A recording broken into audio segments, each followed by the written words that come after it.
Vini! O cara tá comendo Vinícius não para de pão, comer. velho. Gente, vamos pegar a nossa Bíblia, vamos ler Lamentações. Aliás, vamos orar antes, né? Vamos fechar os nossos olhos, vamos orar? Fechem os olhos, todos, silêncio, baixem as cabeças e vamos orar. Oremos. Ó Deus Todo-Poderoso, nós agradecemos, Senhor, pela oportunidade, ó Pai, de estarmos reunidos, ainda que não estejamos fisicamente, que é algo que nós temos reclamado bastante, e já te adianto o nosso perdão por ter reclamado, quem somos nós para reclamar de alguma coisa. E obrigada, Senhor, por estarmos juntos, obrigada pela Tua palavra, que vem falar sobre tudo que nós estamos passando nesse momento. Obrigada por estarmos reunidos como igreja, como corpo de Cristo. Deus, nos sara. Renova a nossa adoração, nos ajuda a ser melhores e nos faz ir adiante, rumo ao Teu trono, debaixo da Tua graça, debaixo da Tua mão poderosa de proteção.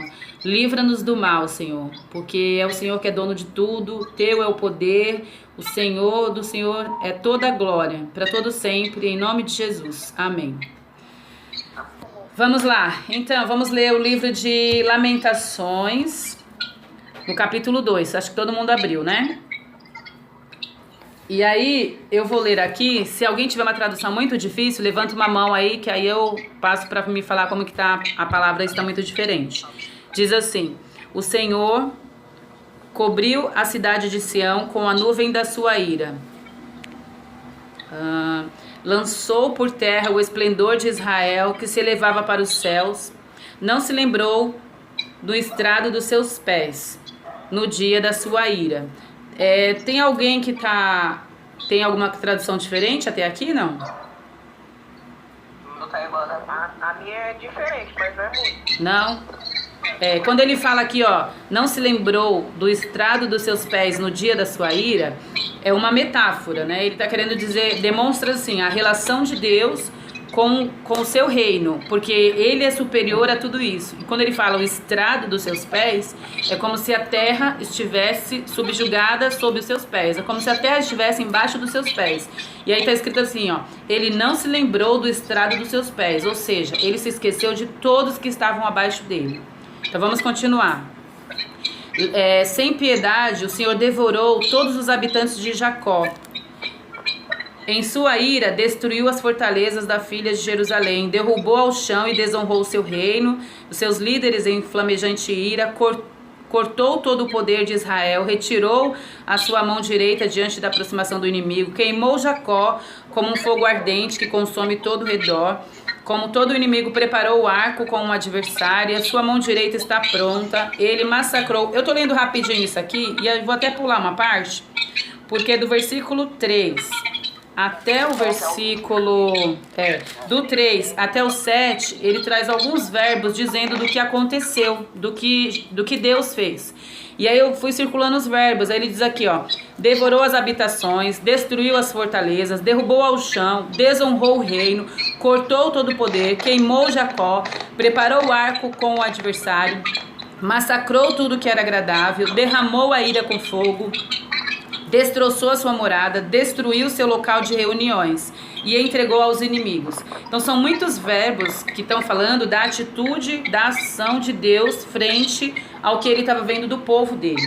Então olha que interessante, e são coisas muito terríveis, né? Ele vem falando de destruição, de dor, de massacre, de coisas muito ruins. Quando ele chega aqui no versículo 6, eu achei interessantíssimo, porque diz assim, ó, ele destroçou a sua morada como se fosse um simples jardim, destruiu o seu local de reuniões. O Senhor fez esquecidas em Sião as suas festas fixas e seus sábados, em grande furor rejeitou o rei e o sacerdote. A gente lembra que sacerdote era aqueles que traziam a palavra e que tinham esse contato com Deus, né, para ouvir e trazer. E aí ele tá falando aqui que destruiu o local de reuniões. E eu falei, poxa vida, é exatamente o que a gente tá passando hoje, vocês não acham? Porque assim, o nosso local de reunião, qual era? A igreja, fisicamente a igreja. Então eu falei, poxa vida, essa palavra ela é muito atual para nós. Porque ela tá mostrando aqui, ó, que isso tudo foi permissão de Deus. Ele permitiu que tudo isso acontecesse. Mesmo a gente estando ali embaixo dos seus pés, ele não teve essa piedade de nos livrar mais uma vez. E aí ele vem falando sobre essas reuniões, que eram festas fixas Nós temos as nossas reuniões fixas, né? Nós temos. Então era exatamente disso que ele estava falando aqui. E ele rejeitou o rei e o sacerdote. Ou seja, Deus não rejeitou só o povo. Só um minutinho, tá? Deus não rejeitou só o povo. Ele rejeitou os seus líderes também, que é o que está escrito aqui. Ele rejeitou o sacerdote e rejeitou o rei. Diga, amor. Fala um pouquinho mais alto, Vini, para eu ouvir e repassar para as meninas.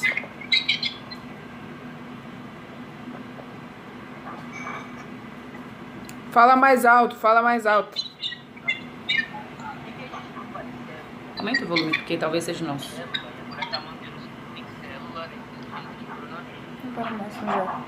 Tá muito baixo, aumenta o seu volume. Fala bem pertinho, só pra gente ouvir. Eu vou falar, é que não deu pra entender ainda. É célula. Tem muita igreja que faz célula e aí tá mantendo os em célula. Entendi. Ele falou assim que tem muita igreja que faz células e tá mantendo os cultos em células. Só que sabe o que acontece com isso? Para e pensa. Qual foi a ordem dos nossos governantes? Mantenham as reuniões? Não. Eles estão desobedecendo, não estão? E o que que Deus fez aqui? Deus, ele fez com que o povo não conseguisse nem desobedecer. Foi uma coisa dele, ele destruiu, ele derrubou, ele queimou, ele foi fazendo. Então, chegou um momento que mesmo esse pessoal que está fazendo em células, logo, logo você vai ver. A gente não tem para onde ir. É quarentena, a quarentena vai ficar cada um na sua casa. Não vai dar pra gente sair e se reunir em pequenos grupos. Mesmo isso, a gente vê que nesse caso e do povo aqui, foi o que Deus fez. Eles não tinham nem a chance de se reunir, até pelo medo, porque eles estavam sendo escravizados, perseguidos, então eles tinham muito medo de se reunir. Eles fugiram. Muitos fugiram dispersos, outros foram capturados, né? E a gente vai ver uma história daqueles que foram capturados depois. Mas eu acho que é muito parecido, assim, é surreal. Quando eu li, eu falei, nossa, é muito igual ao que nós estamos vivendo. A gente não tem como cultuar na casa do Senhor. E foi o que aconteceu com eles. E foi permissão de Deus. E aí, no versículo, no finalzinho do 7, ele diz assim, ó: entregou aos inimigos os muros dos palácios. E eles deram gritos na casa do Senhor, como fazíamos nos dias de festa. Eu assim, trazendo para nós, eu imaginei como o povo está falando muito. Muita gente está falando assim, nós somos a igreja, nós somos a igreja. A igreja não são as paredes, nós somos a igreja. E aí no versículo 7 ele diz isso, ó: entregou aos inimigos os muros dos seus palácios. E eles deram gritos na casa do Senhor. Na verdade, nós somos o templo do Espírito Santo. E essa coisa de ser igreja, eu acho mais significante a gente fazer referência em ser o corpo de Cristo. Porque ser igreja é diferente de ser o corpo de Cristo. Então a gente tem que fazer uma separação nos dias de hoje. Porque ser igreja, ao meu ver, assim, eu, Diana falando, ser igreja é estar juntos e reunidos. Ser corpo de Cristo é você fazer parte de um corpo em que as pessoas não veem. Sabe o Deus invisível que eles falavam tanto antes? Ser corpo de Cristo é além do que ser igreja. Nós não podemos ser igreja hoje porque nós não estamos juntos, mas nós continuamos podendo ser o corpo de Cristo. E aqui ele fala que ele entregou os muros dos palácios. Então, tudo que é físico foi entregue, e ao mesmo tempo é o que a gente tem visto, né? Eles estavam usando a casa do Senhor de maneira errada. E aí eu vi muito na TV o pessoal falando isso. E a gente recebeu mensagens também. Isso é a ira de Deus, porque no carnaval fizeram não sei o quê.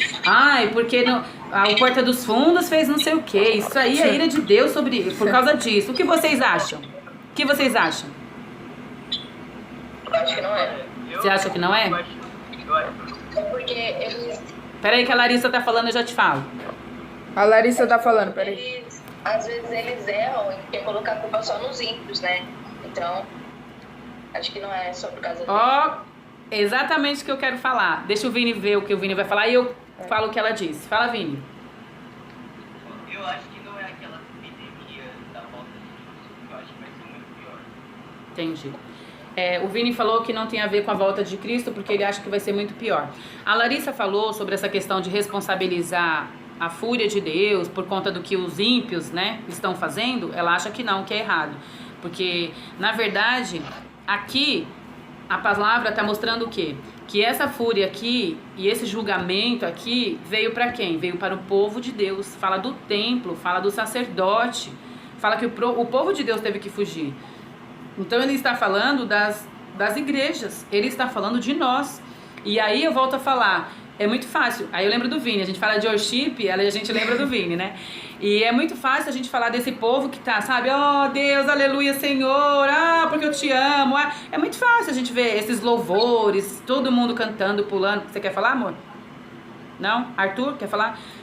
A gente vê esse povo cantando, adorando. E como é que vai cantar e adorar agora num momento como esse? É essa adoração que Deus quer, uma adoração verdadeira, independente do que a gente está recebendo de bom. É fácil você adorar um Jesus que está te fazendo sentir algo, como eu vi outro dia um pastor falando, você vai sentir as suas mãos queimando, você vai sentir o seu coração não sei o quê. Isso tudo é emoção. É o emocional sendo ativado num culto onde está tudo bem, tudo lindo, um louvor maravilhoso. E aí eu volto a falar para vocês, como a gente falou numa outra aula. É muito fácil você adorar, pinta logo a parede toda de preto, adere a tudo que todo mundo está fazendo, mas na hora do vamos ver, que a gente vai ver quem é crente de verdade. Porque no momento desse, que muitos serão contaminados, ainda vai chegar para nós um momento de dificuldade. Porque nós vamos conhecer pessoas que a gente ama que vão estar infectados. Talvez pessoas dentro da nossa casa vão passar por isso e talvez nós mesmos seremos infectados. E aí nessa hora é que nós vamos ver como é que vai ser esse momento de adoração. Essa adoração vai brotar sincera do nosso coração, que é o que estava acontecendo com esse povo e é o que o texto vai mostrar a partir de agora. Porque ele diz assim, ó, no 8, no finalzinho do 8 ele diz assim, ó, fez com que os muros e as paredes se lamentassem, juntos eles desmoronaram. Gente, muros e paredes se lamentando, o que a gente estava falando sobre o povo falar que a gente é a igreja? Entenderam? Quem estava se lamentando? As pessoas. E aqui eles fez desmoronar, porque eles estavam juntos. Quando desmoronou, espalha pedaço para todo lado. E é o que eu estou falando. Quando o pessoal fala assim, nós somos igreja, isso não soa muito bem para mim, assim, nesse momento, porque nós não estamos sendo igreja fisicamente. Ser igreja é estar juntos. Agora, nós somos corpo de Cristo. E esse desmoronar aqui é só pela questão física. Aqui está mostrando paredes se lamentando e sendo destruídas. Nós não somos paredes. Nós podemos, quando estamos juntos, ser igreja. Nós podemos ser separados também. Não quer dizer que a gente não possa. Olha o que nós estamos fazendo. Agora sim, nesse momento nós estamos sendo igreja. Mas não adianta falar que você é igreja e estar fora e não exercitar esse momento de ser igreja. Ser igreja é estar sendo ligado, mantendo essa ligação. E aí no finalzinho aqui, ele vem falando, eu acho que é o motivo pelo qual aconteceu tudo isso, ó. No 9, do meio do 9, diz assim, ó, o seu rei e os seus líderes foram exilados, e a lei já não existe, seus profetas já não recebem visões do Senhor. Na lição passada, a gente viu sobre a falsidade dos profetas, vocês lembram? A gente falou sobre falsidade. E os profetas não falavam a real para o povo e nem para o rei. Eles falavam o que todo mundo queria ouvir. E aí eu volto a falar desse movimento de oba-oba. Sabe, mensagens otimistas, de que vai estar tudo bem. Basta você adorar e ficar tudo feliz, vai acabar tudo bem. Não era isso que a gente estava vivendo também nesse momento? Não era isso? E agora isso vai continuar? Você tem visto essas pessoas que adoravam desse jeito fazendo essas coisas? Você tem visto? Eu não tenho visto. Eu não tenho visto eles adorando. São pouquíssimos que têm se levantado e entoado louvores e feito coisas assim que parecem, ao meu ver, assim, que parecem com o que eles já vinham fazendo. Poucos. A maioria se recolheu e tá quieta. E tá todo mundo esperando alguma coisa. Sabe o que? Esperando ser servido. Esperando receber. E na verdade aqui tá escrito que até a lei não existe mais. Que é o que a gente também tem visto, né? Vinham muitas pregações sobre tudo vai dar certo, esse é o momento de que o povo está chegando e virão milhares e a igreja vai crescer. E aí olha o que aconteceu? Tá, racha a igreja, manda todo mundo para dentro de casa e agora eles têm um trabalho para fazer depois de tudo isso. Eles vão ter que voltar, né? Voltar ao que era e começar tudo de novo. Por quê? Porque vinham ouvindo eles aqui na Bíblia mostra que eles vinham ouvindo as vozes falsas, de falsidade. Agora diz assim que nem a lei existe mais.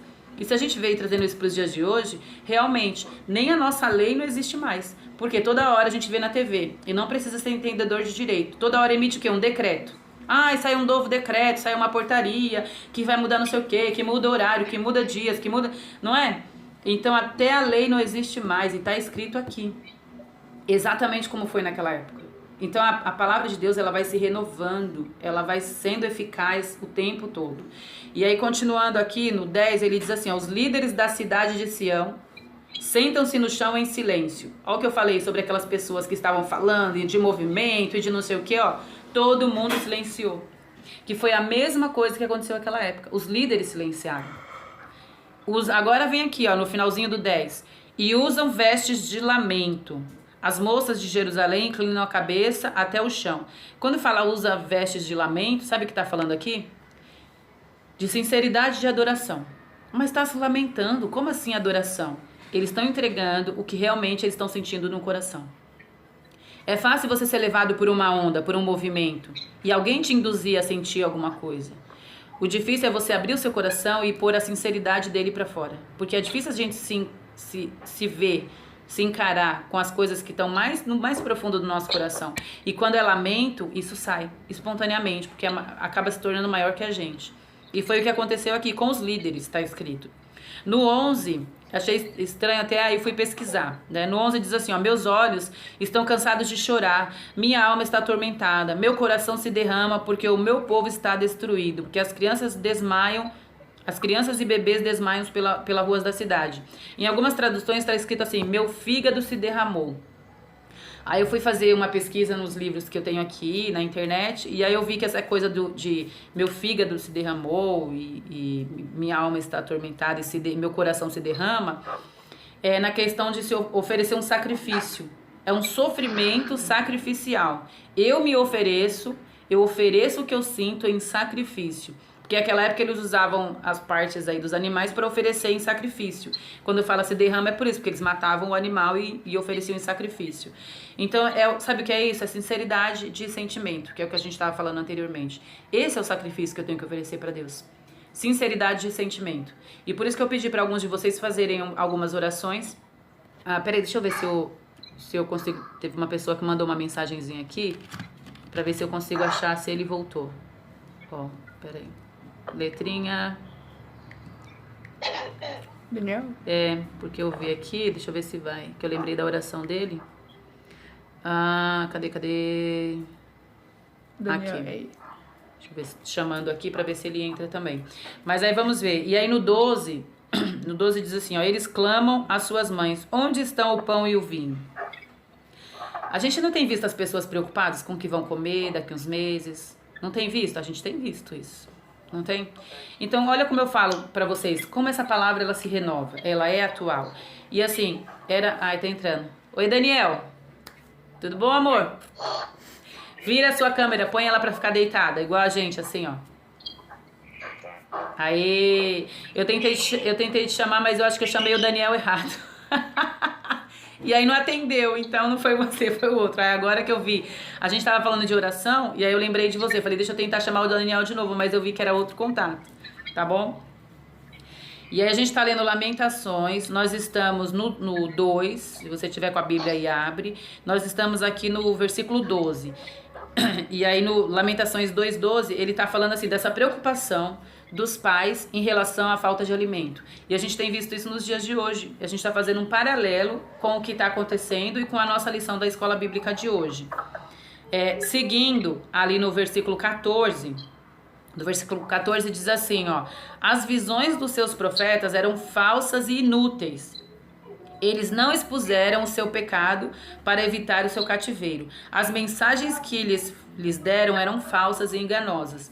E aí eu volto naquelas mensagens que a gente tinha ouvido muito. A gente via muito nas igrejas e internet. O foco agora, o que era o foco das mensagens bíblicas que o povo pregava por aí? Era só de que tudo ia muito bem, que as coisas iam ficar muito ótimas, que nada de ruim ia te acontecer, que o Senhor é bom, que Ele é bom e que Ele é bom. Mas assim, o Senhor é bom. Não tá ouvindo? Também não. Não, peraí. Deixa eu virar um pouquinho, vira pra cá. Deixa eu puxar pra cá. Vê se melhorou, tá? Melhorou? Melhorou? Melhorou? Tem alguém cantando aí no fundo, é a mãe do Wendel? Então, A mãe do Wendel tá cantando lá no outro vídeo. Normal, né, gente? A gente vai ter que conviver com todo mundo dentro de casa, a gente vai ter esses momentos, né? Vocês estão ouvindo agora, meninos? Então tá bom. A gente teve um probleminha com o som e aproximou ali o deles. E aí no 14 ele vem falando sobre o quê? Sobre os falsos profetas, né? Sobre as imagens falsas e enganosas. Então essas imagens que dizem de um evangelho, que fala pra nós que tudo vai ser bom e que logo vai passar e que tudo vai dar certo, essa não é a imagem de um evangelho verdadeiro, eu creio. Porque o evangelho é o evangelho de cruz. É aquele que fala de crucificação. Jesus veio, morreu, sofreu muito pra caramba, foi abandonado por todo mundo que ele amava, sangrou até a morte, pendurado numa cruz, para depois ressuscitar. E o evangelho que ele nos chama a viver é esse. É um evangelho de sofrimento, de luta diária. E não esse evangelho que o povo estava pregando aí, falando, ah, não, Deus é bom e vai dar tudo certo sempre, porque basta você adorar, adore o tempo todo. E eles estavam levando para essa coisa de transição, uma coisa de meio, não sei se eu falo até de oba-oba, porque era muito, né? Todo mundo fazendo, tudo igual, toda igreja que você vai agora, tá tudo igual. Parece que você tá na mesma igreja, não é isso? Toda igreja que você vai tá aquela, não é? Mesma coisa, os temas são os mesmos, e a gente deixou de ter ser autêntico, de ter aquela autenticidade, de procurar simplesmente na Bíblia e fazer o que está escrito na Bíblia.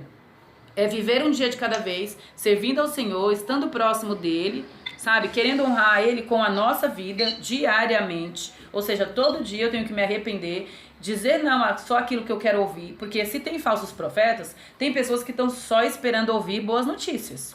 Então tem pessoas só esperando coisa boa, e por isso que tem falsos profetas com um monte de seguidores por aí. Agora, tá escrito na Bíblia, a gente ouve toda hora, no mundo tereis aflições, mas tem de bom ânimo, venci o mundo. A nossa pregação lá, que a gente levou pro canal, não era sobre ter bom ânimo? Então, esse é o momento. Eu só posso ter bom ânimo no momento de dificuldade, porque se é na alegria, só alegria, eu não preciso nem de ânimo. É mais fácil eu ir para uma festa e eu já vou estar animado, só pelo fato de eu estar numa festa. O mais difícil é eu manter esse ânimo num momento como esse. E é isso que a Bíblia está nos chamando, para a gente ter esse ânimo, para a gente deixar de ouvir essas falsas mensagens. Não significa que a gente vai ficar só ouvindo coisa ruim, coisa triste, não. Ele vai encher o nosso coração de alegria, sim. Mas nós precisamos estar voltados para a verdade, que é Cristo, e viver essa verdade. Viver essa verdade de entrega. E não ficar ouvindo só oba-oba e sendo levado. A gente precisa pegar isso aqui, ó. É isso aqui que vai nos encher. Então a gente tem escutado muito isso. O que parece é que, assim, esse povo aqui, do que está escrito nessa lição, eles estavam indo atrás do que os falsos profetas diziam. E eles estavam alegrando o coração deles estava cheio. E eles estavam adorando lá, todos juntos, e como se estivesse tudo bem. Quando, na verdade, eles estavam felizes porque o que eles estavam ouvindo agradava o coração deles. Nem sempre tudo que a gente vai ouvir vai agradar o nosso coração, vai encher o nosso coração de alegria. Muito pelo contrário. Aí é que a gente tem que dar adoração. Esse é o momento em que nós temos que adorar. Você consegue adorar no momento desse de dificuldade? Você consegue orar, levantar a sua mão? Porque a gente via muito isso. Você consegue agora levantar a sua mão e adorar o Senhor com sinceridade? Talvez esse seja o momento. Esse é o momento de ser sincero e de levar ao Senhor os seus temores, as suas lamentações, os seus medos e falar com sinceridade: Senhor, eu estou aqui. O que o Senhor quer de mim? Quais são as palavras que o Senhor quer que saia da minha boca? O que é essa adoração que o Senhor tem falado por meio de outras pregações, de lições que o Senhor quer que eu fale? Ou que eu faça, né? Ou que eu viva dentro da minha casa. Porque isso é muito pessoal, já que é um momento em que nós estamos reclusos, nós estamos trancados. Ele continua assim, né? Ó, o Senhor, no 17... O Senhor fez o que planejou, cumpriu a sua palavra. A gente, como o Vini falou, ele acredita que não é o fim dos tempos. E eu também acredito que ainda não, né? Nós vamos ver outras coisas. Isso já causou um pânico e um medo muito grande. Então, que coisas terríveis a gente vai ver ainda, né? Eu fico me perguntando assim, meu Deus, quantas coisas terríveis a gente ainda vai viver? Ainda mais vocês, que são muito mais novos. Eu já, né, logo aí... Ixi, sai fora. Cabelinho branco e aí mais um pouco. Só que vocês vão viver muito mais. Muito mais. Então vocês vão ver muito mais coisas. Então é por isso que tá aqui, ó. É a palavra se cumprindo. Vocês são a geração de que vão viver muito mais que a gente. Então por isso que vocês precisam estar edificados nessa palavra. É isso aqui que tem que ser o alimento diário de vocês. Tem que ler todo dia. Eu quero ler? Não. Mas eu vou ler? Vou. Mesmo contra a minha vontade. Eu preciso me edificar e crescer espiritualmente. E essa palavra vai fazer isso. Ela vai te fortalecer, entendeu? Quando for preciso. Para que você não dê uma adoração de mentirinha. Para que você adore o Senhor com verdade. Não só com o oba-oba. É fácil a gente ser levado pelo oba-oba. Por isso que o mundão aí tá fora de gente fazendo um monte de bobagem. E eu não tô falando de cristãos, agora eu tô falando dos não cristãos. Que é mais fácil eu convidar um grupo aí pra, sei lá, pra fumar um narguile, pra fazer uma festa. Você pode ver, cai assim aos montes. Por quê? O oba-oba é mais fácil. O difícil é ser comprometido. Se você chama alguém pra fazer um mutirão de limpeza, quantos vão aparecer? Sabe por quê? Porque é difícil ser comprometido. Se você chama alguém para um relógio de oração, quantos vão aparecer? Sabe por quê? Mais uma vez eu repito, é difícil ser comprometido. E a gente mostra esse compromisso nessa hora. Ah, eu preciso de tantos vídeos de louvor, de adoração. E aí? É mais fácil eu ter medo? Ou é mais fácil eu romper com a minha dificuldade de fazer? Porque eu preciso estar comprometido. E esse compromisso é um compromisso de cruz, que me leva no momento de dificuldade a fazer coisas que eu jamais pensei que eu faria. Esse é o nosso momento, sabe? De compromisso de cruz. Da gente levar por um outro caminho, fazendo coisas que a gente não faria. Então, lendo, jejuando, orando, escrevendo coisas relacionadas ao reino, transmitindo isso, falando com outras pessoas e sendo cristãos dentro de casa. Vocês vão ter que exercitar isso muito. Falo pelo Pedro também, porque esses dias eu já andei me estranhando aí com o Pedro. Não é fácil, vocês devem estar se estranhando com as mães e com os pais de vocês também, com os irmãos, não é? É difícil. É difícil, eu sei, é difícil pra todo mundo. A gente tá em casa, você não vai brigando com todo mundo. O Arthur falou que o povo acaba brigando com todo mundo. E não é verdade? A gente acaba tendo uns momentos. E ainda quem não briga, não discute, guarda. Tá guardando alguma inquietação, alguma mágoazinha, alguma coisa aí que tá incomodando. Então esse é o momento da gente exercitar essa fé e ser cristão dentro da nossa casa, com os nossos pais. Como a gente já falou numa outra lição anterior, calando quando tiver que calar, não levar tudo a ferro e a fogo, o espaço vai ser muito pequeno, mas é o momento, aí sim, agora nós vamos voltar no começo da lição e nós vamos ser o quê? Igreja, dentro da nossa casa. Por quê? Ser igreja é estar reunido, exercitando esse evangelho. Então você vai ser igreja sim, dentro da sua casa, porque ser igreja com oba-oba, com amizadinha é fácil, porque dos amigos e dos colegas a gente tolera tudo. Agora dentro de casa, basta uma revoltinha da nossa mãe que já acabou com o nosso dia, não é? Então vamos ser igreja dentro de casa, vamos exercitar isso. Não vai ser fácil, viu? Vai ser fácil não, tá bonitão, mas vai ter que ter paciência. Então tá assim, no 17 tá escrito que ele cumpriu a palavra. Então tá tudo na palavra, tá tudo na palavra. E o que Deus permitir vai acontecer. Nós temos sim que orar. E ele fala aqui da nossa atitude, o que nós devemos fazer, que é o que termina o texto.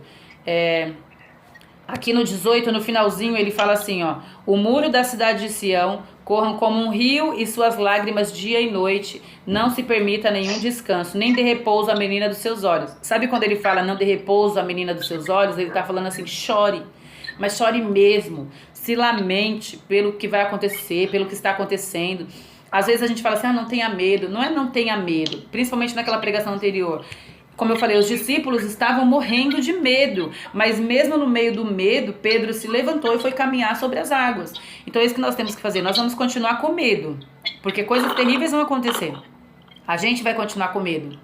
Só que assim, o medo vai fazer parte do nosso cotidiano, basta você ligar a TV, você não precisa fazer nada, a gente vai chegar alguma notícia. E quando acontecer com quem é próximo que a gente ama, a gente vai ficar com mais medo.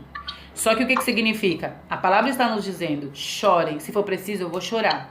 Se for preciso eu vou me lamentar. Mas tudo para quem?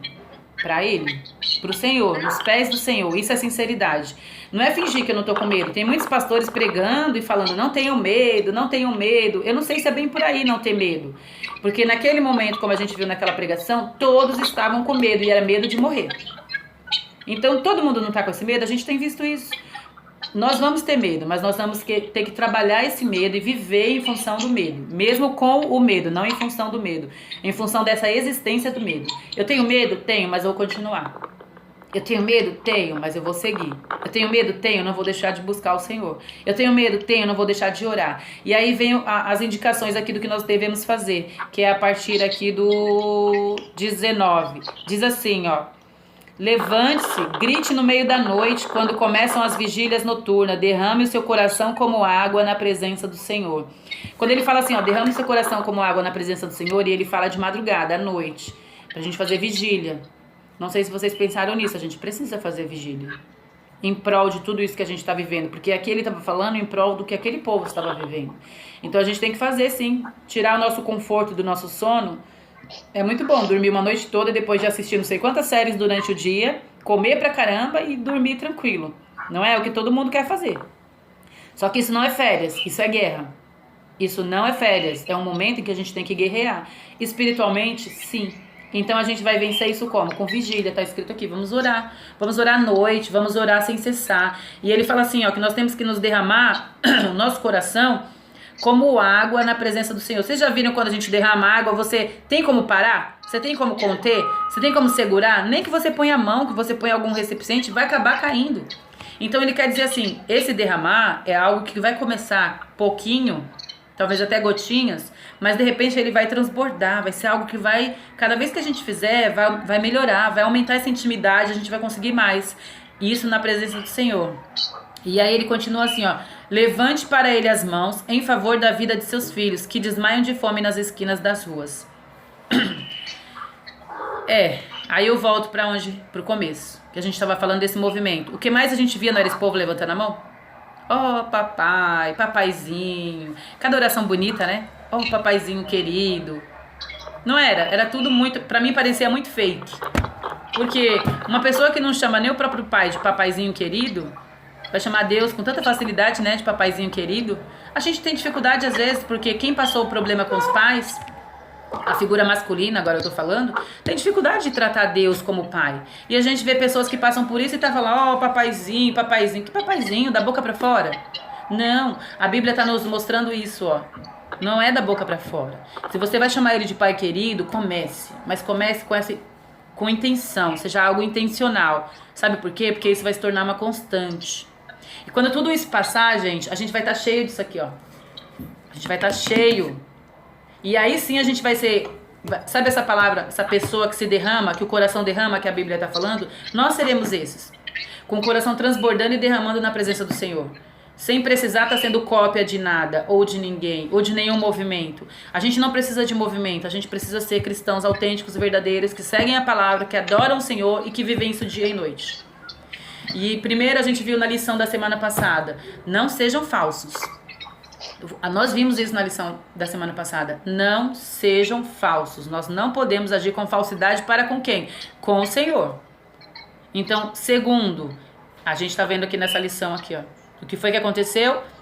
Ele está nos chamando para lamentar, para chorar, para nos dobrar, para falar assim, Senhor, olha, é a tua vontade. E o tema da lição era esse. Eu não vou mostrar a revista porque pode ser que a gente tenha algum problema com direito autoral, com autorização, mas o tema era a correção vem de Deus. Um pai, aí tem gente que se questiona, mas Deus fazendo uma coisa dessa, matando milhões de pessoas, porque Deus é bom, cadê o Deus de vocês? A gente relaciona Deus com essa figura de pai. E o pai corrige a quem ele ama. Não é isso? O pai que ama corrige seu filho. E assim ele está nos corrigindo. E nós temos que aceitar a correção do Senhor. E nós temos que interagir com ele. E falar, Senhor, tem misericórdia do teu povo. Senhor, ativa em nós algo que precisa, ainda que está falhando. Senhor, nos preenche a ponto da gente poder derramar o nosso coração na tua presença e ter algo que te agrade. Porque talvez não tenha nada que agrade ao Senhor ainda dentro de nós.